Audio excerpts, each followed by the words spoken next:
That is the fresh, crisp air of the great outdoors. Ladies and gentlemen, boys and girls, MXBGP is back for 2025. First round has already dropped, St. Jean-d'Angely, and this is going to be a 10-round championship starting now, today, basically, as you guys are watching this video, that runs all the way through until the end of May. There's a Pro-Am championship, there's Euro Series, there's NA Series, there's a lot of different stuff involved here. But honestly, I'm just genuinely excited to ride something a little bit different now because seriously, we have been grinding Supercross for what feels like 3-4 months.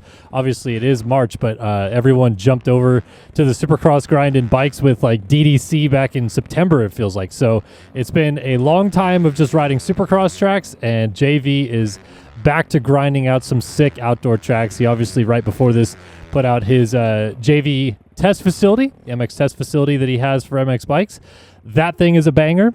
If you haven't got that already, if you haven't watched the video put out by Transcend, head over and check that out as well on our channel. But yeah, just to get back to the outdoors and do some GPs is going to be a lot of fun. So let me take you guys through how this championship is going to work. Like I said, starting now, March 24th, the EU race is probably already done by the time I post this. It's going on as I speak. So if you don't get to race that and you're in Europe, that's okay. There is still the Pro-Am series that they have as well.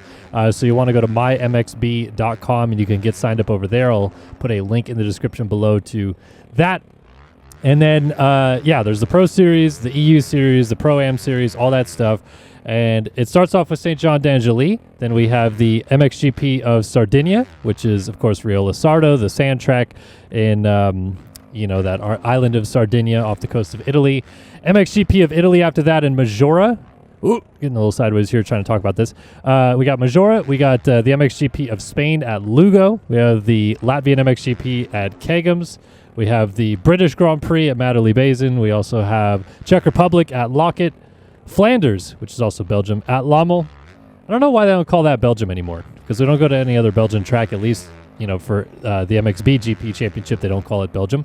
So Flanders at Lommel, Uddevalla for Sweden, and then Arnhem in Holland will be the last of the 10-round championships. So honestly, seriously, I think this is one of those championships that deserves a lot of people showing up and signing up to it. For whatever reason in MX gaming, whether it be Sim, whether it be MX bikes, even whether it be like Reflex and other games like that, the GP scene doesn't really seem to garner as much attention or love or fanfare or people choosing to race it.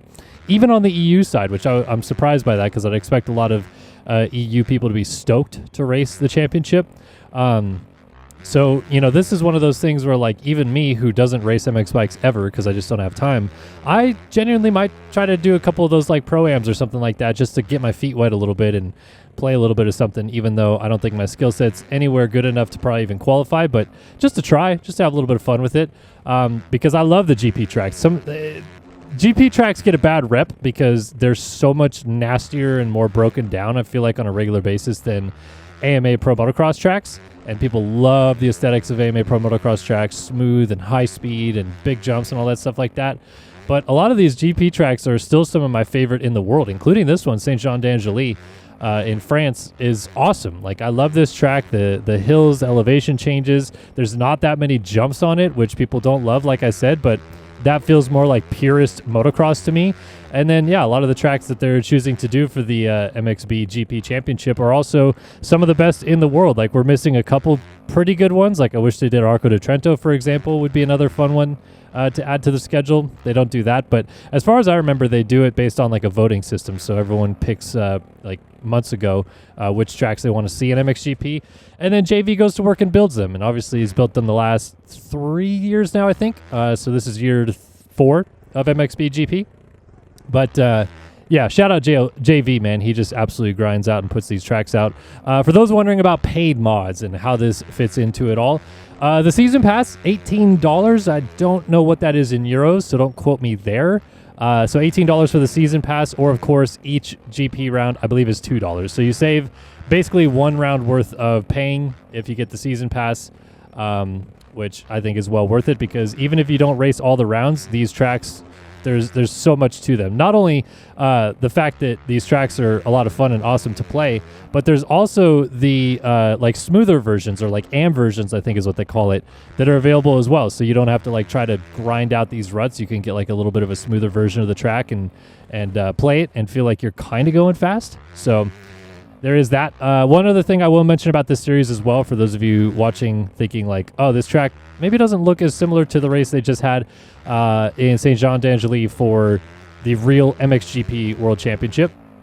And that is correct. They base this off of the 2024 tracks, which is pretty much how it always works when it comes to building national tracks in any moto game.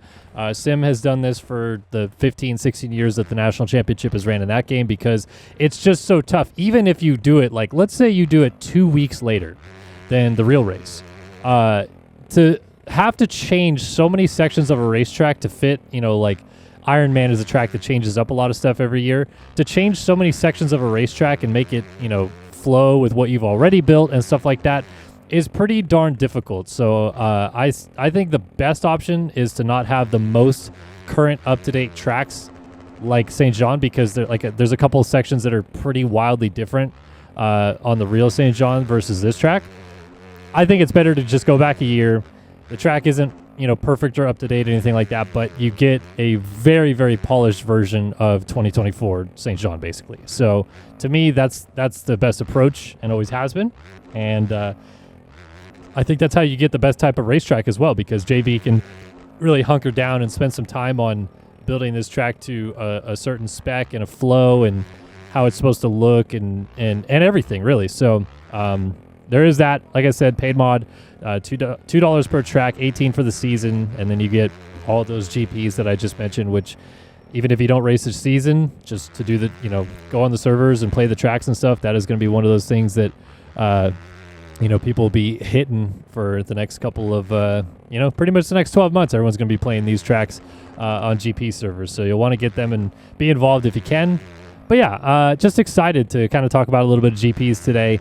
I don't know for sure which races I could end up maybe doing, because it just depends so much on how much my schedule I have available. Fortunately, this week I am home from Seattle, so I guess maybe Rio Lizardo next week I could potentially race next Monday, but we'll see.